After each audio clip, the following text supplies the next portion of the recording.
Hello दोस्तों, हाजिर हूँ मैं आपके लिए एक और मज़ेदार सी सीरीज़ के साथ। तो जल्दी से बढ़ते हैं इस सीरीज़ के फर्स्ट एपिसोड की तरफ। एपिसोड की शुरुआत में हम अपने मेल लीड गुयंस को देखते हैं, जो अपनी वाइफ और हमारी फीमेल लीड शीहन से कह रहा था कि आज हमारी कॉन्ट्रैक्ट मैरिज को 3 साल पूरे हो गए हैं। ये लो डाइवोर्स पेपर, मैंने ऑलरेडी ही इस पर साइन कर दिए हैं, तुम भी जल्दी से इस पर साइन कर लो। जो देखकर सिंहन दिल ही दिल में सोच रही थी कि मतलब मेरे मुफ्त खाने पीने और शेल्टर का बंदोबस्त खत्म हो गया है। पर खैर कोई बात नहीं, एक दिन तो यह होना ही था। गुयंस से कहती है कि इन कॉन्ट्रैक्ट पेपर्स में जो 3 मिलियन की अमाउंट लिखी है यह मुझे नहीं चाहिए। मैं बस ग्रैंड माँ की बरसी तक यहाँ पर रुकना चाहती हूँ, और यह पेंडेंट जो मेरी दादी माँ ने तुम्हें अपने हाथों से पहनाया था, मैं चाहती हूँ कि जब मैं इस घर से जाऊँ तो यह भी तुम मेरे हवाले कर दो, क्योंकि वैसे भी तब हमारा कोई रिश्ता नहीं रहेगा। उसके मुंह से यह सब कुछ सुनकर गुयंस सोचने लगा कि यह लड़की जो हमेशा पैसों पर मरती थी, आज इसने इतनी बड़ी 3 मिलियन की अमाउंट कैसे छोड़ दी। साथ ही हमें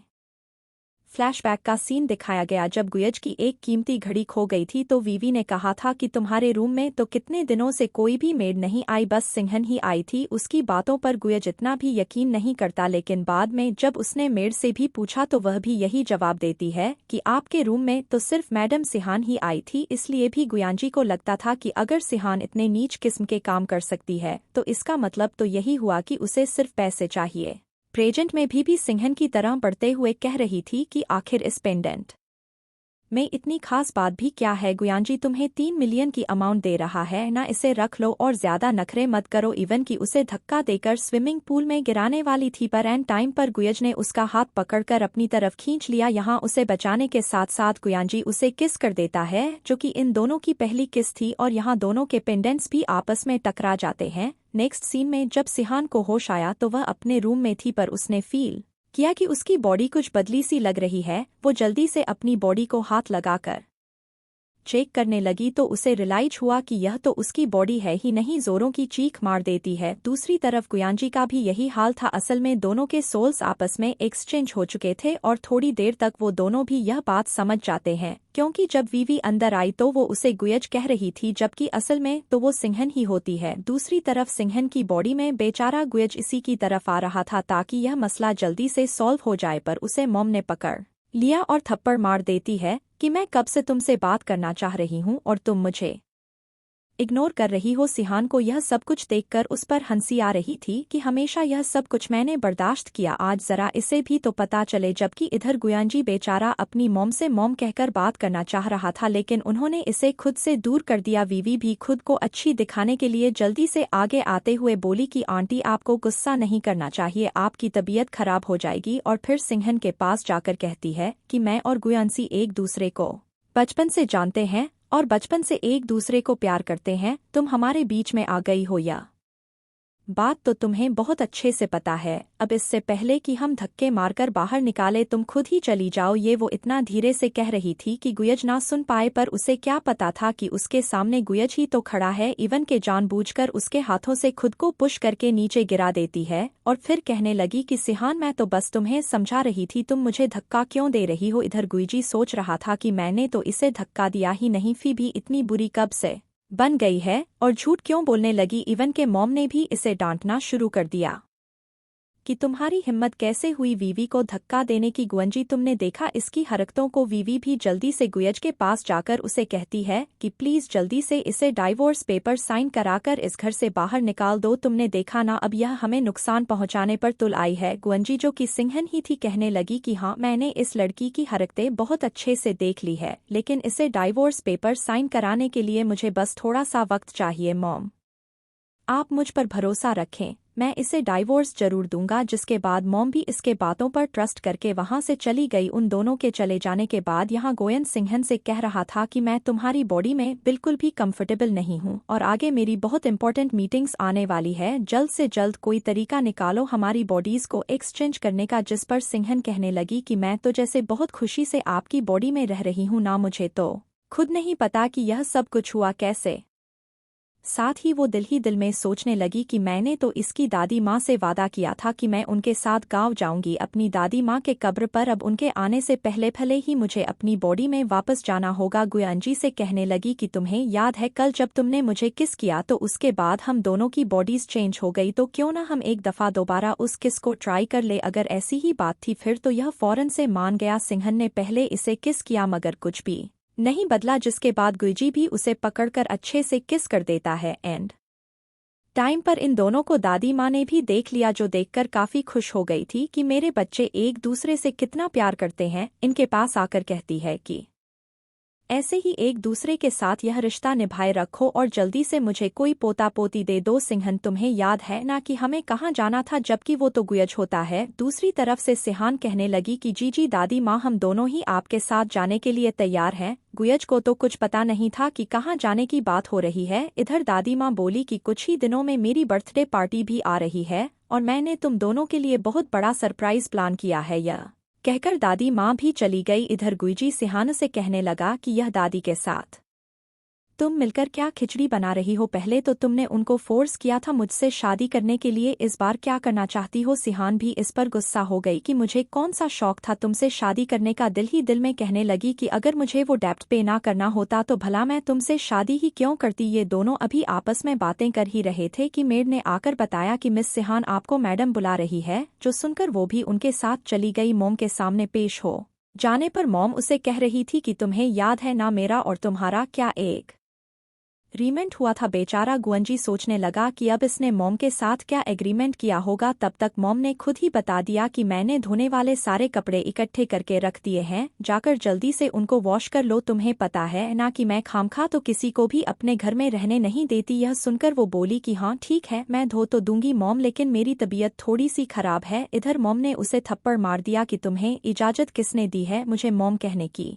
ज्यादा फ्री होने की जरूरत नहीं, जो काम करने को कहा है जाकर वो करो। यहाँ गुईजी को भी रियलाइज हुआ कि बेचारी सिंहन को मेरे पीठ पीछे क्या कुछ सहना पड़ता है, मुझे तो इस बारे में पता तक नहीं था। मॉम उसे ब्लैकमेल करते हुए यह भी कह रही थी कि गुयज की लाइफ से खुद ही निकल जाओ, वरना तो तुम्हें इस घर से निकालने के मेरे पास बहुत सारे तरीके हैं और किसी को मुझ पर शक भी नहीं होगा। किसी हद तक तो उसने अपनी मम का असल चेहरा भी देख ही लिया था। वहां से बाहर आकर भी वो मोम की हुई बातों के बारे में ही सोच रहा होता है कि तब तक पीछे से सिंहन पहुंच आई। कहने लगी कि मुझे एक बात याद आई, कल मैं स्विमिंग पूल में गिरने ही वाली थी ना कि तुमने मुझे बचा लिया। आज भी बिल्कुल वैसा ही सीन क्रिएट करते हैं, चलो जरा मैं तुम्हें स्विमिंग पूल में धक्का देती हूँ। स्विमिंग पूल का नाम सुनकर तो गुईजी को कुछ होने लगा था, साथ ही हमें उसके पास्ट का इंसिडेंट दिखाया गया जिसके बाद इसे पानी से डर लगता था, लेकिन स्विमिंग पूल में गिराने से पहले ही गुंजी वहीं पर नीचे बेहोश हो गया, जो देखकर सिंहन को भी उसकी काफी फिक्र हो रही थी। नेक्स्ट सीन में गुयज जी उसे कह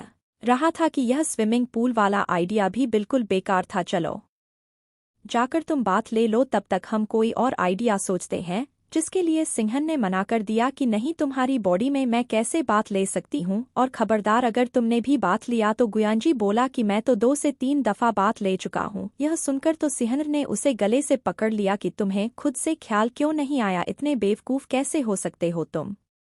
नेक्स्ट सीन में मॉम को दिखाया गया जो कि वीवी के साथ मिलकर प्लानिंग कर रही थी कि ओल्ड लेडी की बर्थडे पार्टी में फेमस बिजनेसमैन लिमुबई भी आने वाला है, हमें उसका अच्छे से वेलकम करना होगा क्योंकि फ्यूचर में हम उसके साथ कई सारे प्रोजेक्ट कर सकते हैं जिसका हमें दुगना फायदा होगा। इधर वीवी सोच रही थी कि आंटी बिना कितनी चालाक है, हमेशा अपने ही फायदे का सोचती है।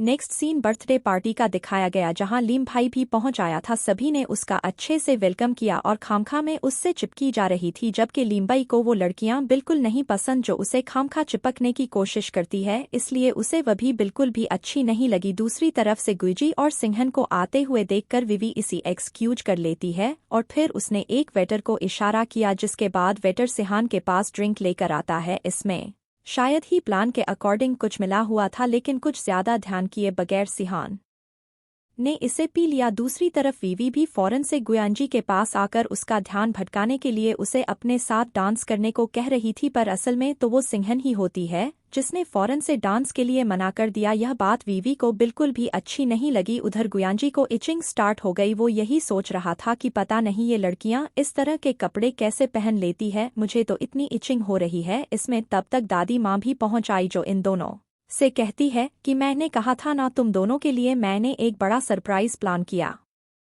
है। इसके बाद वो सबके सामने अनाउंस करती है कि मैं अपनी सारी प्रॉपर्टी गुयंजी और सिहान के नाम करने वाली हूँ, लेकिन मेरी एक शर्त है कि जल्दी जल्दी से ये दोनों मुझे कोई पोता पोती दे दे। इधर ये दोनों कह रहे थे कि दादी माँ इतनी जल्दी आपको यह बात अनाउंस करने की क्या जरूरत थी। इस पर दादी माँ गुयांजी को समझाने लगी कि क्या तुम यह चाहते हो कि तुम्हारी यह स्टेप मदर अपनी भतीजी को तुम्हारे सर पर सवार कर दे। मैं तो ऐसा बिल्कुल भी नहीं चाहती। ये दोनों हमारी सारी प्रॉपर्टी लूट लेंगे, इसलिए मुझे जल्द से जल्द पोता पोती चाहिए। इधर लीमभाई ने भी जब अचानक से सिंहन को देखा तो वह बहुत ज्यादा हैरान हो जाता है कि यह सिंहन ही है ना, मैंने इसे कहाँ कहाँ नहीं ढूंढा, क्या ये इस घर की बहू है? तभी तो मैं इसे नहीं ढूंढ पाया था। इधर सिंहन को हद से ज्यादा इचिंग स्टार्ट हो गई थी। वो कहती है कि मैं जरा वॉशरूम से होकर आती हूँ। फवी फौरन से आगे आते हुए बोली कि चलो मैं तुम्हें वॉशरूम तक छोड़ा हूँ। अब अचानक से वह इतनी अच्छी कैसे बन गई? उधर सिहान गुयज की शरीर में से कहने लगी कि इस बार तुम्हारा क्या प्लान है, अब क्या करना चाहती हो? लेकिन विवी का असल चेहरा अभी तक भी क्या हो गया अगर यह मेरे साथ वॉशरूम चली जाए? फिर इसके बाद विवी उसके साथ चली गई। इधर सिंहन को गुस्सा आ रहा था कि अच्छा है किसी मुसीबत में फंस जाए तो खुद ही फिर संभाले। इस विवी पर इसको कुछ ज्यादा ही भरोसा है। इधर विवी गुंजी यानी के सिंहन से माफी मांग रही थी कि पहले मैंने तुम्हारे साथ जितना बुरा भी किया उसके लिए मुझे माफ कर दो, क्योंकि मुझे हमेशा यही लगता रहा कि तुम मुझसे गुयज को छीन लोगी। जिस पर सिंहन बोली कि कोई बात नहीं, जो हुआ सो हुआ, जाने दो। आफ्टर दैट वह वॉशरूम चली जाती है और वह मेल वॉशरूम में आई क्योंकि असल में तो वह गुयांजी ही था। यह बात वो भूल ही जाता है कि फिलहाल तो वह फीमेल लग रहा है, इसलिए उसे फीमेल वॉशरूम में जाना चाहिए। यहाँ लिम्बेबी पहले से ही वॉशरूम में मौजूद था। उसे देखकर कहने लगा कि सिहन तुम यहाँ में वॉशरूम में। असल में उसे यह बात समझ में नहीं आ रही कि लड़की होने के बावजूद भी यह खड़े होकर वॉशरूम को कैसे यूज कर रही है। गुयांजी को भी अभी रियलाइज हुआ कि उसने कौन सा ब्लंडर मारा है। कहने लगा कि क्या हम दोनों एक दूसरे को जानते हैं? चाहे वो इसे जानता तो नहीं था, लेकिन फिर भी ऐसे प्रिटेंड करने लगा जैसे मैं तुम्हें जानता हूँ। उसे बाय बाय करते हुए वहां से बाहर निकल आया। लीम भाई यह सोचकर हैरान था कि मुझे देख लेने के बावजूद भी इसका रिएक्शन इतना नॉर्मल क्यों था? क्या इसे मैं याद नहीं? इसने मुझे नहीं पहचाना? फौरन से उसके पीछे बाहे आकर उसे रोक देता है। कहने लगा कि सिहान मैं लीम भाई, क्या तुम्हें याद नहीं? आज से 5 साल पहले तुमने मेरी जान बचाई थी। साथ ही हमें 5 साल पहले का सीन दिखाया गया जहाँ लीम बई बुरी तरह से जख्मी था,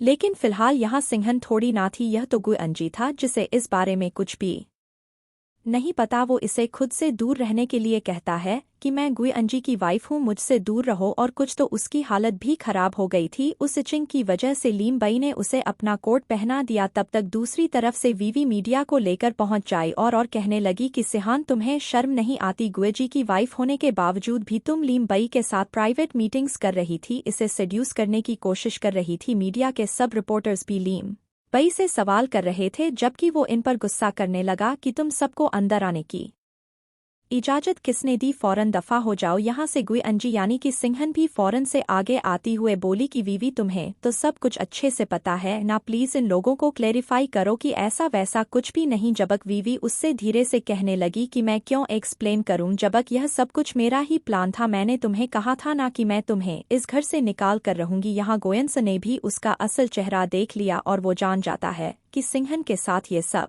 लोग क्या कुछ करते रहे। पीछे से गुयजी के शरीर में सिंहन भी पहुंच जाई, जो यह सारा तमाशा देखकर फौरन से गुयजी के पास जाना चाहती थी, लेकिन बीच रास्ते में उसे वीवी ने रोक दिया कि तुम्हें पता है तुम्हारी वाइफ ली मुबई को सेड्यूस करने की कोशिश कर रही थी, पर तुम्हें इस बात को दिल पर लेने की जरूरत नहीं। वैसे भी तुम दोनों की डाइवोर्स होने वाली है। तब तक दादी माँ भी पहुंच जाई, जो कि काफी गुस्से में होती है और कहने लगी कि सिहान मुझे तुमसे यह उम्मीद नहीं थी, तुमने मुझे बुरी तरह से डिसप्लेमेट चल रहा था, लेकिन गुयज से शादी करने के बाद तुम्हें उसे प्रॉपरली ब्रेकअप कर देना चाहिए था। यहाँ गुयज को भी रियलाइज हुआ कि अच्छा तो सिहान और लीमो बई एक दूसरे को पहले से जानते थे, तभी तो वह मुझसे कह रहा था कि क्या तुम्हें मैं याद नहीं? सिहान के शरीर में जब गुयांसी दादी माँ को एक्सप्लेन करने के लिए आता है कि ऐसा वैसा कुछ भी नहीं जो आप सोच रही है, तो दादी माँ ने उसे धक्का दे दिया और उधर सिहान इससे पकड़ लेती है। यहाँ अचानक से इन दोनों के ये पेंडेंट्स आपस में एक दूसरे से जुड़ जाते हैं और इसी के जरिए इन दोनों के सोल दोबारा से अपनी